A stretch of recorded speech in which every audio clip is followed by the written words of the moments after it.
안녕하세요. 반갑습니다. 마지막 시간인데 꽉 채워주셨네요. 20분인데요. 20분만 딱 집중을 해주시면 온톨로지가 뭐구나 머릿속에 다 심어 드리도록 하겠습니다. 그럼 시작해 볼게요. 세상이 너무너무 빨리 변하고 있죠. 다 실감하실 거예요. 최근 2년 동안 뭔 변화가 있었죠? 우리 제너레이티브 AI 어마어마한 변화들이 있었죠.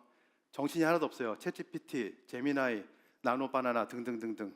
그런데 한 가지 이제 우리가 주목해야 될 건 LLM들이 이제 상향 평준화 됐다는 겁니다. 지금은 여기서 발전해봐야 큰 차이가 별로 없어요. 근데 사람들이 많이 집착해요. 야, 챗GPT가 더 좋은 거 아니야? 아직도 거기에 고민을 하고 계세요. 그거 중요한 거 아니고요. 지금 시장이 쉬프트하고 있습니다. 빅테크들 다 어디에 투자하고 있죠?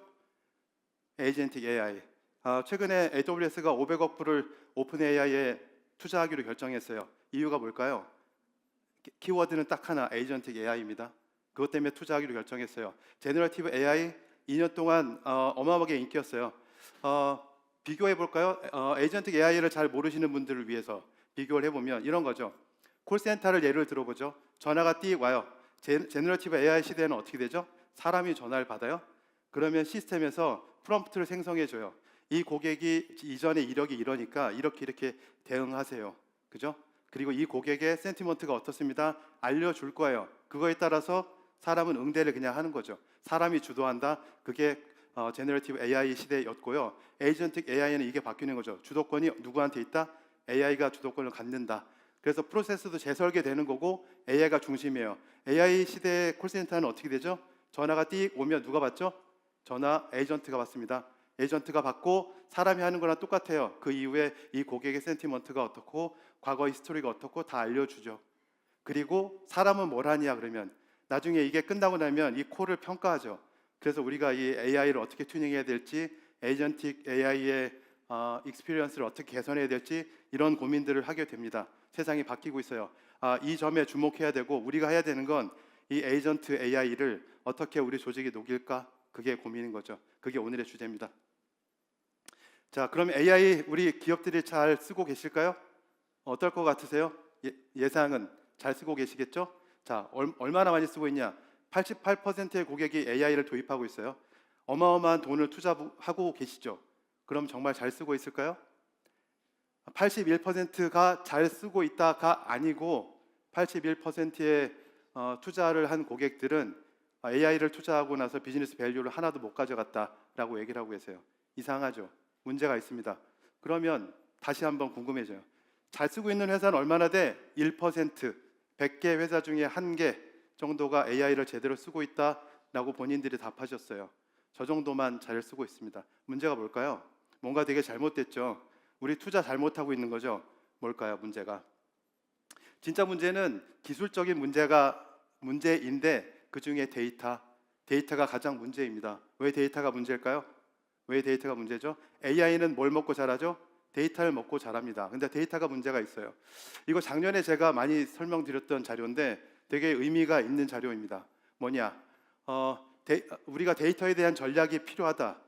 그거 없이 DX를 하면 무의미한 거죠. 데이터 전략이 있어서 데이터 드리븐의 경지에 올라가면 매년 30%씩 성장하는 로켓이 됩니다. AWS의 성장률이 20%, 17% 정도 왔다 갔다 해요. 우리 보고 로켓이라고 하는데 30%면 정말 저건 로켓이죠. 올라타야죠. 근데 저게 쉽지 않아요. 아무나 할 수 있는 게 아니죠. 그러면 누구나 했겠죠. 너무너무 어려워요. 99%니까 모든 고객이 DX, 데이터 드리븐 하고 싶어 한다. 그런데 아니에요. 실상은 다 하지만 26.5%만 저 경지에 도달합니다. 그 얘기는 26.5%만 저 경지에 도달해서 30%씩 성장을 하면서 매년 그 도메인 시장의 리더가 돼서 디스트럽트하고 있는 거죠. 이렇게 데이터만 잘하기도 어려워요. 그런데 이 위에 AI를 해야 되는데 잘 될 리가 없죠. 계획이 있어야 됩니다. 우리의 비전이 있어야 돼요. 그럼 진짜 문제를 들여다볼까요? 뭐가 문제야? 왜 데이터 DX가 안 되는 거야? 누구나 DX를 하죠. 그런데 우리 데이터의 문제는 엔터프라이즈는 고질적으로 다 디스럽트 돼 있어요. 아시죠? 사일로 들어보셨을 거예요. 생산 데이터랑 판매 데이터, 마케팅 데이터 연관점이 없어요. 사람들이 다 하나하나 다 들여다보면서 추적해야 됩니다. 그리고 우리가 의미를 만들죠. 보고서 드려야 되니까, 제 보스한테 엑셀로 파워포인트로 드려야 되니까 만들죠.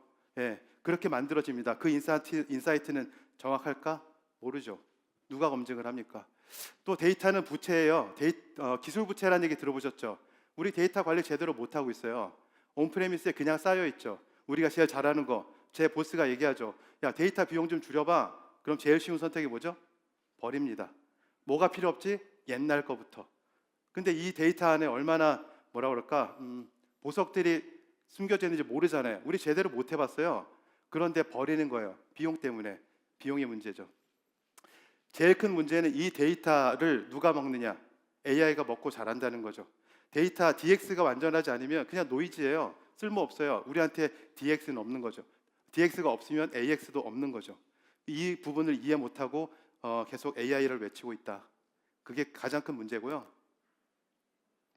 저희가 제안하는 프레임워크가 있어요. 이렇게 하시면 트랜스포메이션이 잘 될 겁니다 라고 하는데, 제일 밑에 보시면 여러분 잘 아시는 시스템들이 있어요. PLC, 스카다, MES, 뭐가 있을까요? ERP, 엠로 이런 것들이 있죠. 이 시스템들 말씀드렸던 것처럼 다 사일로로 다 나눠져 있죠. 어떻게 하죠? 다 잘 가져다가 수집해서 한 군데 일단 모아. 어디에 모으죠? 들어보셨을 거예요. 데이터 레이크, DW, 타임스트림 DB 들어보셨죠? 여기 데이터 레이어에 잘 쌓으세요. 여기까지는 다들 잘하세요. 너무너무 잘해요. 근데 한 가지를 죽어도 안 해요. 컨텍스추얼라이즈 들어보셨나요? 한국어로 맥락화, 문맥화, 이게 제일 중요해요. 그런데 이거 하지 않아요. 왜냐? 돈이 많이 들어요. 시간도 많이 들어요. 그리고 급해요. 왜? AI를 해야 되니까. 옆에 회사가 AX를 하잖아요. 근데 우리 회사는 아직도 DX를 해야 돼 라고 직원들이 얘기하면 CEO가 싫어하죠. 진짜는 DX를 잘해야 AX가 된다는 거예요. 이 컨텍스추얼라이즈를 안 하고 이 위에 우리는 여러 가지 펑션 데이터 어플리케이션들을 얹었죠. 제일 급한 거 AIML, 제일 급한 거 뭐죠? 프리딕티브 메인터넌스, 그리고 우리 사장님을 위한 BI 대시보드, 이걸 얹었어요. 그리고 그걸 여러 가지 잡 펑션에 있는 분들이 쓰죠. 그죠? CEO 스태프들이 쓰실 거고 공장 관리하는 분들이 쓰실 거예요. 그런데 저 밑으로 내려가면 여전히 데이터는 사일로로 돼 있잖아요. 호리젠탈한 인사이트가 데이터가 없어요. 근데 그 위에 어플리케이션을 꽂아봐야 저 사용 경험이 좋을 리가 없죠. 저게 우리의 문제. 저걸 잘해야 되는데 잘 못하고 있고요. 그래서 구원투수가 등판했죠. 저 데이터들을 어떻게 패브릭하게 엮을까? 그 답이 온톨로지입니다. 온톨로지, 간단하게 설명드려볼까요? 우리 비즈니스 도메인에 있는 엔티티들, 단어들을 나열합니다. 그게 엔티티가 될 거예요. 그 단어들 간의 관계를 찾아요. 관계가 어떤 게 있냐? 여러 가지 관계가 있죠. 자동차는 탈 것이다. 이지어 관계죠. 또 제 자동차는 빨간색이야. 헤즈 프로퍼티, 헤즈 컬러, 이런 관계죠. 그리고 타이어는 자동차의 일부죠. 파트 오브 관계예요. 이런 식으로 우리 도메인에 있는 단어들을 다 관계를 만듭니다. 이게 온톨로지의 기본이에요. 별로 어렵지 않죠? 근데 왜 지금 온톨로지인가? 왜 온톨로지일까요? LLM의 헐루시네이션이 너무 심해요. 그래서 엔터프라이즈에 쓸 수가 없어요. 오차를 줄여야 됩니다. 그 지식 지도가 되는 게 온톨로지고요. 호리젠탈한 그 데이터를 만들어야 되잖아요. 사일로를 해결해야 되는데 그걸 해결하는 게 또 온톨로지. 그리고 에이전틱 AI가 꼭 필요로 하는 게 온톨로지입니다. 온톨로지 위에 에이전틱 AI가 올라가서 마치 자율주행하는 자동차처럼 추론을 해가면서 길을 찾아서 하고 싶어하는 액션을 취하는 거예요. 그래서 필요해요. 근데 그전에는 잘 안 됐어요. 온톨로지 너무 비싸요. 사람이 한 땀 한 땀 해야 된단 말이에요. 이걸 누가 해요? 투자 한번 해보고 안 돼, 버려, 이렇게 잊혀졌었죠. 근데 지금은 어떻다? LLM이 너무너무 좋아졌어요. 이제 LLM이 그 격차를 줄여서 제로에 수렴하게 만들고 있죠. 그래서 이제 할만하다. 온톨로지 어떻게 만드냐면 처음에 우리가 해결하고자 하는 도메인을 정해요. 도메인을 먼저 정하고 거기에 필요한 것들을 나열합니다. 자, 용어들, 단어들 나열하고 얘들끼리 하이어라키를 쭉 만들어요. 하이어라키 클래스로 정의하고 이들 간의 프로퍼티들, 속성들을 엮어줍니다. 이렇게 되면 하나의 온톨로지를 만드는 과정이 되는 거죠.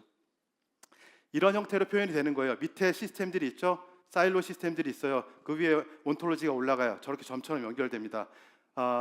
결함을 발견했어요. 거꾸로 추적하죠. 공정단에서 잘못됐나? 또는 아니네, 재료 수급이 잘못됐네. 끝까지 쫓아가니까 설계가 잘못됐네. 이거를 할 수 있게 만드는 게 온톨로지다. 예를 한번 들어볼까요? 왼쪽은 온톨로지 기반의 에이전틱 AI, 왼쪽은 온톨로지 없는 에이전틱 AI, 오른쪽은 온톨로지 기반의 에이전틱 AI. 데이터는 딱 하나 들어올 거예요. 설비 A에서 분량이 3.2%가 발생했다. 온톨로지가 없으면 어떻게 하죠? 찾아볼 게 없잖아요. 그럼 에이전트가 어떻게 얘기를 해요? 평균 분량률이 얼마였는데 너무 위험하니까 네가 찾아보세요 라고 알려주죠. 그러면 사람이 한 땀 한 땀 추적을 할 거예요. 수시간, 수일 걸리겠죠. 그동안 제 공정은 서 있겠죠. 또는 분량이 만들어지고 있겠죠. 그렇게 하면 안 되고, 오른쪽 온톨로지 기반으로 가면 어떻게 되죠? 설비 데이터의 평균 에러가 3.2%다라고 딱 들어오면 이게 어느 원자재에서 문제가 생겼지? 거꾸로 추적해요. 뭘 보고? 온톨로지를 보고 추적하죠. 자, 추적하다 보니까 배치 2847에 문제가 있었네. 그러면 이거 누가 공급했어? 공급선 찾아요. 그때 공급업체 X가 언제 3월에 가져왔었네. 근데 찾아보니 문제는 온도 규격이 안 맞았어. 이렇게 알려주는 거죠. 누가? 에이전트가 수초 안에. 이게 우리가 원하는 거죠. 그래서 온톨로지는 어떻게 만드냐면 IT가 혼자 만들 수 없고 현업이 같이 붙어야 돼요. 현업이 도장을 찍어줘야 됩니다. 우리가 LLM을 통해서 관계를 찾고 시간을 이렇게 엑셀러레이트 하면서 작업을 할 건데, 이게 맞는지 안 맞는지를 IT가 알 수도 있지만 대부분 모르죠. 그러면 현업들이 도장을 찍어줘야 돼요. 그러면서 현업이 도장을 찍어주면서 그들이 알고 있는 암묵지들, 그분들 은퇴하면 잊혀진 암묵지들 있잖아요. 규칙들, 이런 것들을 온톨로지에 넣는 겁니다. 이 온톨로지에 넣고 나면 기계가 읽을 수 있고 사람이 읽을 수 있게 되는 거죠. 그래야 쓸모가 있는 거죠. 자, 이전에 이런 툴 갖고 만들었어요. 스탠포드에서 만든 오픈소스예요. 지금 중앙에 보이시는 그래프, 제가 한 땀 한 땀 만들어야 되는데 한 땀 한 땀 만들지 않았어요. 저는 LLM을 씁니다. 키로라고 저희 서비스고 코딩 툴이에요. 얘한테 물어봐서 데이터 분석해서 저 그래프 그렸어요. RDF 포맷으로 그냥 그려줍니다. 물론 오차가 있죠. 그래서 사람이 필요한 거고. 간단하게 어떻게 생성하는지 보여드릴게요. OT 데이터 다 가져와서요. 데이터 표준화해요. 스키마에 맞게. 컬럼마다, 시스템마다 사일로가 돼 있으니까 같은 데이터를 나타내는 게 컬럼명이 다를 수 있어요. 이거 사람이 옛날에 찾았죠. 지금은 누가 찾는다? LLM이 찾는다. 저는 도장만 찍어줄 거예요. 사람이 필요하죠. 그렇게 만든 다음에 이 데이터를 정렬해요. LLM을 써서 계속 작업을 해야 되기 때문에 LLM이 헐루시네이션을 막아야 되잖아요. 자꾸 헛소리를 할 수 있어요. 그러면 헛소리를 안 하게 하는 방법, 참조할 수 있는 구현체를 주죠. IOF라는 건 시장 디펙토 스탠다드예요. 제조의 하나 온톨로지고, 저거 밑으로 저는 철강 데이터를 가지고 만들었는데 그 데이터들을 밑으로 상속받는 것처럼 밑으로 붙여요. 그리고 LLM한테 자꾸 물어보면 저 관계를 찾아서 관계를 추천할 때 해주 프로퍼티 이런 관계들을 그 IOF에 정의된 언어대로, 거기와 유사한 언어, 규칙대로 제안을 해주죠. 그러면 균일하게 만들어지겠죠. 팁박스라는 걸 만듭니다. 팁박스는 전체 제가 만든 온톨로지의 틀이에요. 저게 규칙이 들어있다고 생각하시면 돼요. 저걸 보고 우리 온톨로지는 규격화되는 거죠. 팁박스를 만들고 우리가 자연어로 쿼리를 할 거예요. 텍스트 투 SQL 들어보셨을 거예요. 그래프DB는 다른 스파클이라는 언어를 쓰는데 이것도 일반 사용자들이 못 쓰잖아요. 그럼 자연어 인터페이스를 지원해야 되겠죠. 그러면 뭔가 참조를 해야 되죠. 그래서 우리 그 전체 구조를 알고 있는 팁박스를 벡터 임베딩 해주고 자연어 추론할 때 쓸 수 있게 만들어줘요. 그게 팁박스 렉을 만드는 과정이고요. 그리고 A박스라는 걸 만듭니다. 이건 팁박스를 기준으로 해서 우리가 갖고 있던 OT 데이터를 정렬시키는 거예요. 실제 데이터가 A박스입니다. 이 팁박스와 A박스 두 가지를 묶어서 추론 서버에 던져서 프로세싱을 하면 제가 준 데이터가 100만 개쯤 되면 이 추론 서버를 통과하면 균일하진 않지만 한 150만 개 정도 나옵니다. 얘가 하는 일은 뭐냐? 우리 데이터가 A는 B, B는 C가 있으면 추론 서버에 던지면 A는 C라는 데이터를 만들어줘요. 이 데이터를 넵튠이라는 저희 그래프DB에 넣고 벌크로 넣고 쿼리를 한다. 사람이 자연어를 던지면 스파크 쿼리를 만들어줘서, 그게 저희 아이디어였고요. 제일 윗 라인에 있는 게 좀 전에 제가 말씀드린 시멘틱 레이어, 온톨로지 데이터를 만드는 레이어, 그리고 이 밑단은 IoT 코어를 통해서 데이터가 실시간으로 저희 쪽에 들어오죠. 클라우드에 들어오면 요쯤에서 들여다보고 이건 임계치를 넘었네. 자세히 드릴 다운 해보고 싶어. 그러면 여기 큐에 갖다 넣어요. 그러면 여기 있는 에이전트가 자기 할 일을 하는 거죠. 그 데이터를 들여다보고 아까 제가 말씀드렸던 온톨로지 기반의 에이전틱 AI가 동작하는 것처럼 동작을 해서 답을 낼 겁니다. 제가 만든 데모인데 나중에 자료 드리면 좀 글자 좀 작죠? 보실 수 있을 거고, 이게 팁박스예요. 요게 실제 철강 데이터들이고, 이 밑에 회색으로 표현된 게 제가 그 정렬시키려고 썼던 IOF, 다 이 IOF 밑으로 다 정렬이 되어 있다 보실 수 있을 것 같고, 실제 LLM 가지고 우리가 찾아야 되는 건 이거예요. 여기 파란색은 클래스 간의 관계고, 요게 아까 그 프로퍼티 관계들이에요. 저걸 가지고 여기 보시면 consume electricity잖아요. A와 B의 관계는 전기를 사용한다라고 표시가 되어 있는 거고, 이거의 의미는 기계도 읽을 수 있고 사람도 읽을 수 있는 거죠. 이걸 가지고 LLM이 추론을 한다, 다단계 추론을 한다. 이거 이제 자연으로 쿼리한 건데, 에너지 소비가 가장 높은 설비 5개를 탑 5를 뽑아줘 하면 얘가 이렇게 두 가지 도메인, 설비와 에너지 도메인을 지가 조인을 합니다. DB에 조인하고 틀려요. 아까 우리가 그 관계를 맺어줬죠. 그걸 타고 찾아가는 겁니다. 찾아가서 답을 내는 거죠. 이게 그 온톨로지 기반 에이전틱 AI의 힘이고요. 저게 이제 3단계, 4단계 이렇게 그 여러 도메인을 엮어서 답을 하게 되죠.